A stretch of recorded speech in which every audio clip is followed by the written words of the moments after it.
Aujourd'hui, nos représentations sont bouleversées par les progrès technologiques. Mais à l'heure où l'intelligence artificielle s'invite de plus en plus dans nos vies et où les transitions numériques nous proposent chaque jour de nouvelles avancées, que reste-t-il de notre humanité dans un monde où le virtuel semble vouloir prendre le pas sur le tangible ?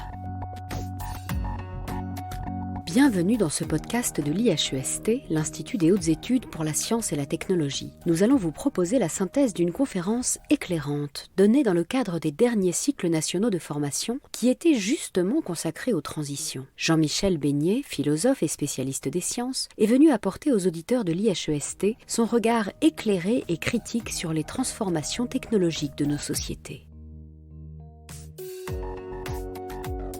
En préambule de son intervention, Jean-Michel Beignet souligne que l'imaginaire conditionne très largement le refus ou l'acceptation des technologies qui nous sont proposées aujourd'hui et qui sont supposées diriger notre destin. L'imaginaire étant entendu comme l'ensemble des croyances, des convictions et des idéaux qui interviennent dans nos engagements et dans nos décisions. Or, la numérisation nous est présentée comme le processus unique de conversion qui permettrait enfin de reproduire et d'unifier l'ensemble de la réalité. Mais le philosophe s'interroge sur le sens de cette culture numérique qui s'impose de plus en plus à l'homme. Qu'est-ce que ça veut dire que culture numérique ? Qu'est-ce que ça veut dire que société numérique ? La numérisation, c'est un outil qui est devenu une culture. Un outil, c'est toujours un élément d'efficacité, mais un outil, c'est toujours quelque chose qu'on peut utiliser ou ne pas utiliser. C'est quelque chose qui prolonge notre corps, qui nous permet d'intervenir sur une réalité. Lorsque l'outil devient culture, c'est tout autre chose. À ce moment-là, on est dans une réalité qui est immersive, de laquelle on ne peut pas s'arracher. Et de fait, je crois que c'est ça l'élément peut-être de fantasmatisation le plus grand aujourd'hui. Dès lors qu'on ne peut plus envisager de se passer du numérique, il est assez facile de fantasmer un avenir qui trouverait toute sa puissance dans le métavers.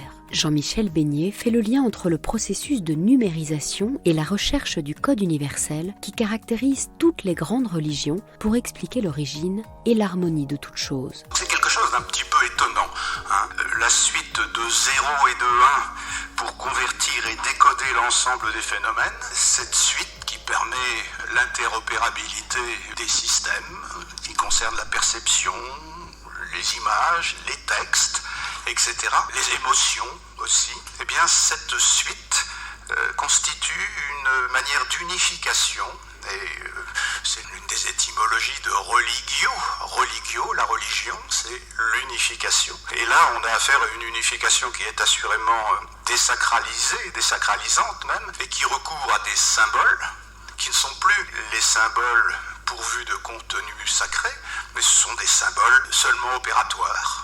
Donc il y a une espèce de déficit en transcendance qui s'opère là, mais qui supporte quand même la métaphore. Le symbole, tout symbole est un facteur d'unification. Et bien là, le symbolisme est dépouillé de cette dimension-là, reste néanmoins un élément de liaison opératoire, et de ce fait, la numérisation participe de ce dispositif.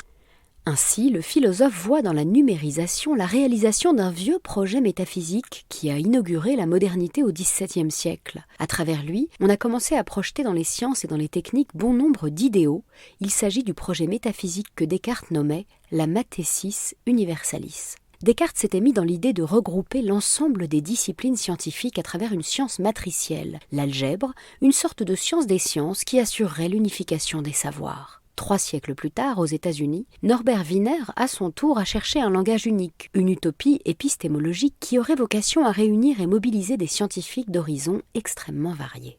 Mais la numérisation n'a pas seulement pour vocation de permettre une interopérabilité entre des disciplines diverses. Pour Jean-Michel Beignet, l'avènement du numérique dans nos sociétés est aussi révélateur d'une ambition de maîtrise intégrale et l'on considère volontiers que la science et la technique devraient garantir notre emprise sur le monde et sur la nature. C'est un projet qu'on retrouve aujourd'hui chez ceux qu'on appelle les transhumanistes et qui affirment que nous sommes sur le point d'unifier tout le savoir depuis la microphysique jusqu'à la macrophysique en passant par les sciences du cerveau.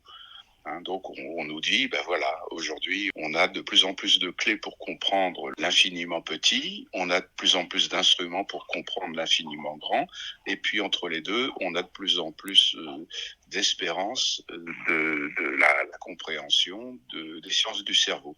Et quand on aura tout ça, on aura réalisé un savoir intégral, et un savoir qui nous donnera par conséquent une maîtrise intégrale. Cependant, le dérèglement climatique change la donne, avec des événements climatiques qui se multiplient et que la science paraît incapable de maîtriser. On a même quelquefois le sentiment que plus on s'efforce de maîtriser la nature et plus on soulève des désordres qui nous la rendent complètement inaccessible. Mais reste que dans le champ de ceux qui visent à dominer le monde grâce au numérique, il y a une obsession qui est la dématérialisation. Dématérialiser par tous les moyens, et la dématérialisation, elle passe évidemment par le numérique. Donc là où je vois aujourd'hui la permanence de cette obsession d'une domination intégrale, c'est par exemple dans la promotion qu'on fait du métavers. L'idée que la nature pourrait intégralement entrer dans des modèles de virtualisation. Depuis plusieurs années, le terme algorithme s'est imposé dans le langage courant. Mais Jean-Michel Beignet rappelle que l'idée selon laquelle on devrait pouvoir comprendre le monde en termes de théorie mathématique courait déjà depuis longtemps. Il se réfère à Heidegger, pour qui le monde de la technologie ne fait que réaliser concrètement les ambitions de la métaphysique, quand cette dernière, depuis toujours, cherche à comprendre intégralement et de manière déterministe le monde. Hegel, quant à lui, disait que le métaphysicien est celui qui cherche à réunir dans un système les pensées qu'a pu avoir Dieu avant la création. Parfois, les ingénieurs d'aujourd'hui sont disposés à se laisser séduire, voire surprendre par ce qu'ils produisent. Donc, ils sont plus dans l'idée de faire des expériences pour voir. Et donc, ils sont portés à énoncer des prophéties qui sont, pour les gens raisonnables, quelquefois des fantasmagories.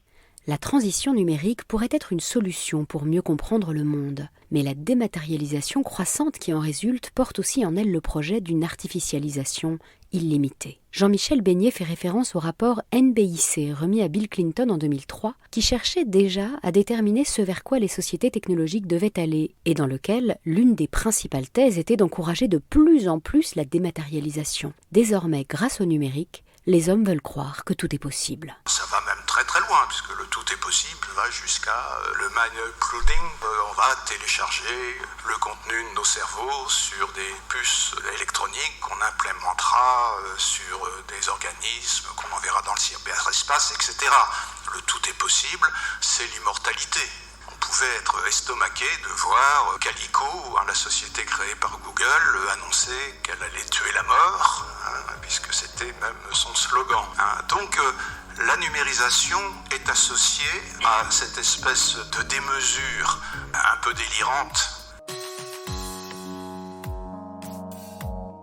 D'un point de vue philosophique, les technosciences donnent le sentiment que l'homme cherche à réfuter la passivité. Dès les années 50, Hannah Arendt et Gunther Anders disaient que les scientifiques et les ingénieurs avaient la volonté de ne pas se laisser imposer la nature pour, au contraire, artificialiser les choses autant que possible. Ainsi, la technologie aurait pour vocation de fabriquer un homme d'acier qui ne devrait plus rien à la nature. Une vision reprise aujourd'hui par ceux qui pensent que le cyborg est l'avenir de l'être humain. Un discours régulièrement repris par les transhumanistes. Puisqu'on parle encore une fois de représentation, d'imaginaire, et forcément un petit peu de fantasme, on voit bien que l'idéologie du don est une idéologie avec laquelle on veut en finir, parce qu'elle est associée forcément à la fragilité, à la vulnérabilité.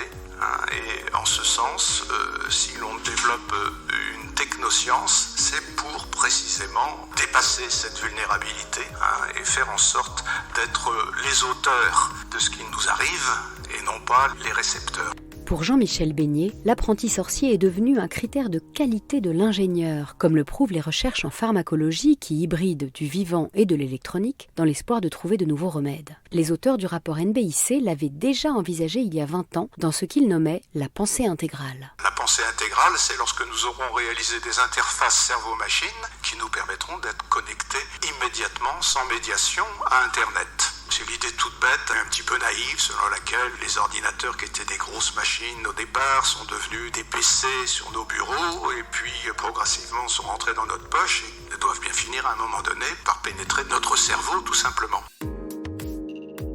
Il faut noter cependant que le bien-être, envisagé comme résultat des sciences et des technologies, est résolument individualiste. La transition numérique pourrait avoir comme effet d'isoler les êtres humains les uns des autres. Mais que restera-t-il de la société ? Quel sera son avenir dans ce futur qui nous est promis profondément marqué par les transitions numériques ? On a, chez les visionnaires du transhumanisme, cette idée très claire que ce sont les individus qui peuvent se sauver, qui peuvent tirer profit des innovations technologiques pour s'en tirer, mais l'approche globale et sociétale des problèmes n'est pas à l'ordre du jour.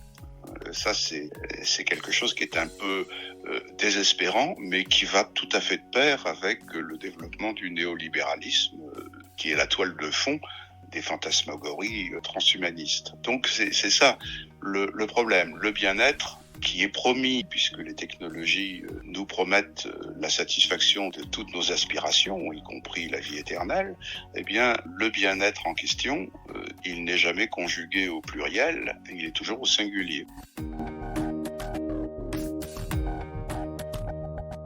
Abandonner aux machines et à l'intelligence artificielle un certain nombre d'activités dont nous avions la maîtrise jusque-là, n'est-ce pas une façon de nier notre fragilité ? De même, la fascination pour le métavers ne revient-il pas à investir des lieux où cette fragilité, cette vulnérabilité n'existe plus ? Pour Jean-Michel Beignet, il est urgent de se réconcilier avec notre vulnérabilité, car il rappelle que c'est de là que les humains tiennent leur force, et que c'est en affrontant et en acceptant les phénomènes de fragilité que nous avons pu construire le monde qui est le nôtre.